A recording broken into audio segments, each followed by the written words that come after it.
Muchas gracias.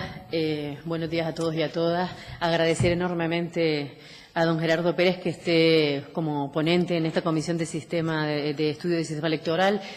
Creemos sobre todo porque yo creo que pone blanco sobre negro sobre muchas cuestiones jurídicas, sobre este sistema electoral que es estudiado en muchas universidades como un ejemplo precisamente de lo que no debe ser un sistema electoral. Y yo creo que esto es importante que se manifieste, que se diga, que la población canaria sepa que lo desconoce en una gran medida qué sistema electoral tenemos, porque posiblemente el discurso de este sistema electoral sobre el equilibrio de este sistema electoral, ese equilibrio territorial que se ha manifestado siempre como un mantra a través de todos estos años, realmente es un desequilibrio para lo que son las políticas que debería tener el Parlamento. Usted lo ha comentado. Esto es una Cámara popular, de soberanía popular, que debe representar a la población canaria.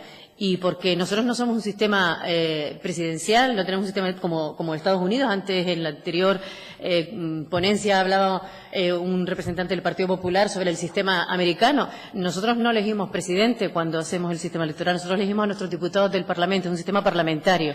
Y es de tal importancia esa traducción en escaños de los votos, porque esos diputados del Parlamento son los que eligen al presidente. Y ese presidente va a elegir un gobierno, y ese gobierno es el que va a dirigir a todos los canarios y canarias en todas sus políticas. Y, por tanto, es importante que los votos de cada uno de los ciudadanos que determinan, los que están censados, los que pueden votar y determinan qué políticas quieren que se hagan en el Parlamento, finalmente esa traducción sea en las políticas que se hagan en el Parlamento y no sean otras, distintas a las que deciden o quieren los ciudadanos. Partiendo de esa base y que efectivamente nosotros queremos ser valientes con una reforma del sistema electoral, no queremos que este sistema electoral se maquille, queremos que realmente ganemos en proporcionalidad, ganemos en esa mejora democrática. Se nos acusa de cuando decimos que no es democrático, es legítimo, está refrendado por normas y por leyes que están aprobadas, pero evidentemente tiene un déficit democrático enorme, y que usted ha puesto de manifiesto cuando en esos estudios y en todos los que académicamente incluso se han unido para alarmar y poner de manifiesto ese déficit democrático que tiene este sistema electoral, que es una realidad por mucho que a algunos no les guste verla. También incidir en el mensaje que se da cuando hablamos del sistema electoral sobre las islas no capitalinas que pierden cuando nosotros mismos en nuestro propio lenguaje hablamos de islas y no hablamos de personas. No se trata de que las islas pierden. Las islas no pueden perder calidad democrática. Creemos que todo lo contrario. Es decir, los ciudadanos y ciudadanas de las Islas Canarias, independientemente en qué isla residan, lo que quieren es mayor calidad democrática en su Parlamento, que se hagan políticas para las personas. Y eso es lo que tenemos que luchar. Eso que usted habla de, pues, habrán otros mecanismos que, en cierta manera, blinden el que no haya ningún partido político o ninguna mayoría parlamentaria que pueda secuestrar, por así decirlo, la calidad o la oportunidad de los ciudadanos y ciudadanas de las islas menores. Eso, evidentemente, no podemos consentirlo. Y tienen que haber esos mecanismos, tanto presupuestarios como políticos. Hablamos de que Canarias, frente a Europa y frente al Estado, tenemos una posición distinta por nuestra situación atlántica. Pues lo mismo podemos tener dentro de Canarias, un sistema que nos diferencie, porque territorialmente somos distintas y porque tenemos unas características específicas en cada una de las islas.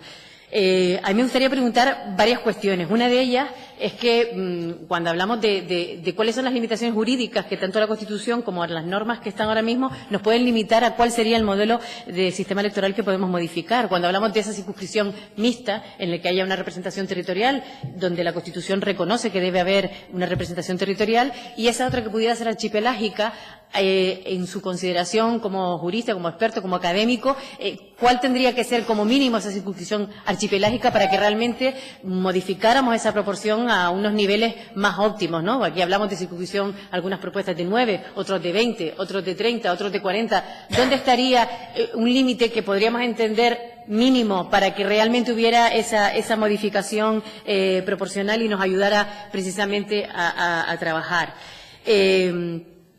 Por otro lado, también me gustaría preguntarle sobre el incremento de diputados. ¿Qué opina usted sobre el incremento de diputados de esta Cámara? Es verdad que el estatuto en estos momentos está limitado a 70, por tanto, propuestas que han habido con mayor diputados, habría que modificar ese estatuto, pero aún así, ¿cree usted que realmente ese aumento de diputados mejoraría la proporción? Porque siempre estamos hablando en función de que aumentamos para que las islas no pierdan representación, cuando yo creo que ese no es el concepto en que tenemos que trabajar. Por tanto, también le pido su opinión al respecto. Por otro lado, lo que usted comentaba, yo creo que el principio de igualdad de voto, usted hablaba del informe del Consejo de Estado y hablaba de que además ese informe estaba hecho hablando del Congreso de Diputados en Madrid, no del sistema electoral canario, que como he dicho se conoce poco y a veces parece que nombrarlo es como un poco tabú. Yo creo que en esta legislatura es un avance importante que estemos aquí sentados, que podamos debatir y que con opiniones como la suya y del resto de expertos que están viniendo a esta Cámara, y acabo, señora presidenta, seamos capaces de ser valientes, seamos capaces de analizar con rigor y pensando en los ciudadanos y no pensando en intereses partidistas, qué sistema electoral podemos tener. Y que yo cuando he oído aquí argumentaciones, cuando me dicen que un estudiante de La Gomera o del Hierro no puede estudiar si pierde representación por el sistema electoral, la verdad es que para ponerse los pelos de punta, porque esto es lo mismo que decir que un estudiante de cualquier municipio del interior de cualquiera de las islas que está alejada de la zona donde están los centros de enseñanza o la mayor población tampoco pudiera estudiar, ¿no? Y no nos planteamos que los cabildos insulares tengan circunscripciones por municipios o que los municipios que están más alejados o que tienen más problemas tengan mayor representación en los cabildos cuando son las elecciones, ¿no? O también en los municipios, con los barrios que estuvieran más alejados. Y terminando con esto, pues lo único, agradecer de nuevo su presencia y que nos aclare estas cuestiones. Muchas gracias. Muchas gracias, doña